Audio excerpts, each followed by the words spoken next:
চলে এসেছি আমার সেই ক্লায়েন্টের বাড়িতে, যার বাড়িতে আলপনা দিতে এসেছিলাম। দেখুন কি সুন্দর করে রাস্তাটাকে সাজিয়েছে পুরো।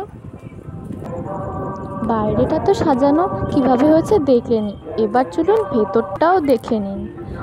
আমরা এসেছি মায়ের বাৎসরিক পুজোতে। আমাদের প্রত্যেকের জীবনে যেরকম বছরে একবার জন্মদিন আসে, এটাও সেরকমভাবে মায়ের বাৎসরিক পুজো হিসেবে পালন করা হয়। এবার দেখে নিন মাকে। ইনি হলেন মা আদ্যা মা। মায়ের এই বাৎসরিক পুজোর আমার এই ছোট্ট অংশগ্রহণ আমাকে খুব আনন্দিত করেছে। আমি মনে করি আমি খুব ধন্য হয়েছি। এবার চলুন মায়ের পুজোর ঘটের জল তোলার প্রস্তুতিটা কীরকম তোড়জোড়ের সাথে চলছে সেটা দেখে নিই।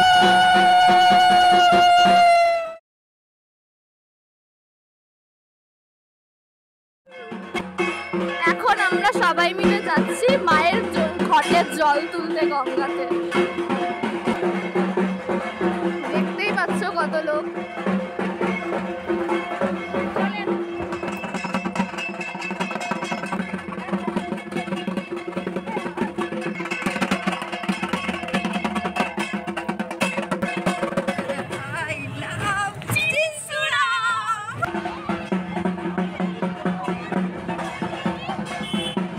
ফ্রেন্ডস, আমরা হাঁটতে হাঁটতে চলে এসেছি আমাদের পার্শ্ববর্তী গঙ্গার ঘাট ময়ূরপঙ্খী ঘাটে মায়ের পুজোর ঘটে জল তোলার জন্য।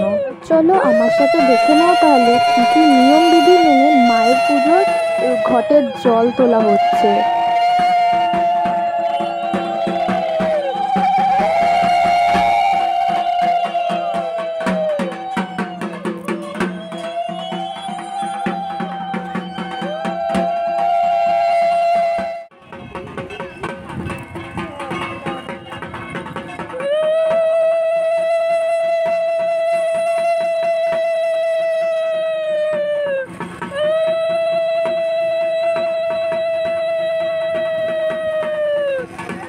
পুজোর কিছু নিয়মাবলী মেনে মায়ের পুজোর ঘটে জল তোলার আগে মা গঙ্গার কাছ থেকে অনুমতি, আশীর্বাদ এবং মা গঙ্গাকে আমন্ত্রণ জানিয়ে নেওয়া হচ্ছে।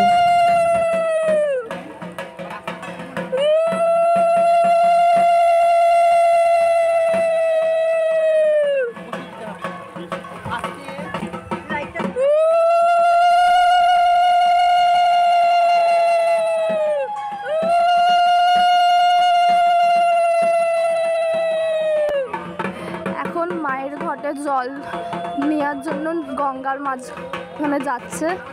এক ডুব দিয়ে জলটা তুলতে হবে।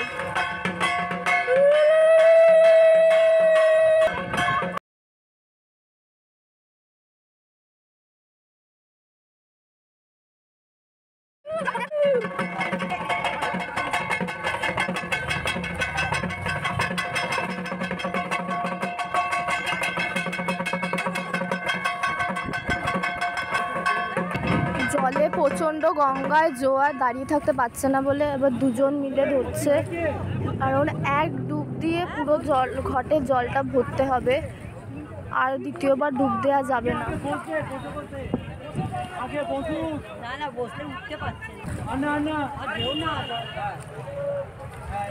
এই এবার ডুব দিল।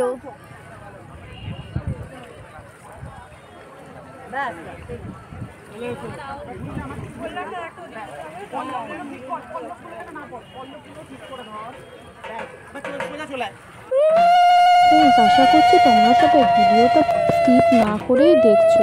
কেমন লাগছে ভিডিওটা শেষে অবশ্যই কিন্তু আমাকে কমেন্টে জানাবে। আর যারা যারা এখনও আমার ইউটিউব পরিবারের সদস্য হয়নি, তারা কিন্তু সদস্য হওয়ার জন্য অবশ্যই আমার ইউটিউব চ্যানেলটিকে সাবস্ক্রাইব করে নেবে। এবার আমরা সবাই মিলে গঙ্গা থেকে মন্দিরের দিকে যাত্রা করেছি।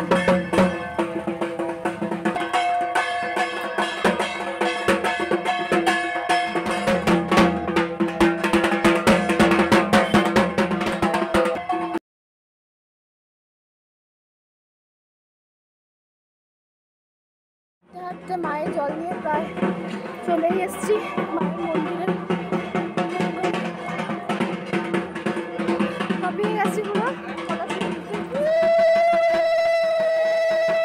তোমরা হয়তো অনেকেই ভাবছো ভিডিওর শুরুতে ঢোকার পথটা তো এরকম ছিল না। হ্যাঁ ফ্রেন্ডস, এটা অন্য পথ, এটা বাড়ির পেছনে, মন্দিরের পেছনের গেট। এটাই নিয়ম, আমিও জানতাম না। বাড়ির পেছনের গেট দিয়ে প্রবেশ করে এখন মায়ের গর্ভগৃহের থেকে মায়ের ঘট নিয়ে যাওয়া হচ্ছে। দেখতে থাকুন। এখন সামনে মায়ের মন্দিরে গর্ভগৃহে প্রবেশ করছে মায়ের পুজোর জন্য, ঘট স্থাপন করার জন্য।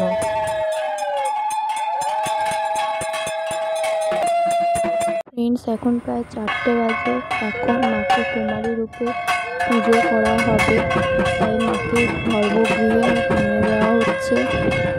পুজোর কিছু কিছু নিয়ম বিধি বিধান আমি তোমাদের কাছে শেয়ার করছি। সবটা আমার তোমাদের সাথে শেয়ার করা সম্ভব হয়নি। পুজো শেষে মাকে দক্ষিণা দিয়ে সবাই মায়ের কাছ থেকে আশীর্বাদ নিয়ে নিচ্ছে।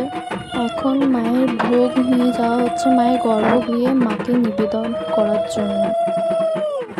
মায়ের এই অপূর্ব রূপ আর অপূর্ব সাজের সাথে আজকের ভিডিওটা এখানেই শেষ করলাম। দেখা হবে পরের কোনো ভিডিওতে।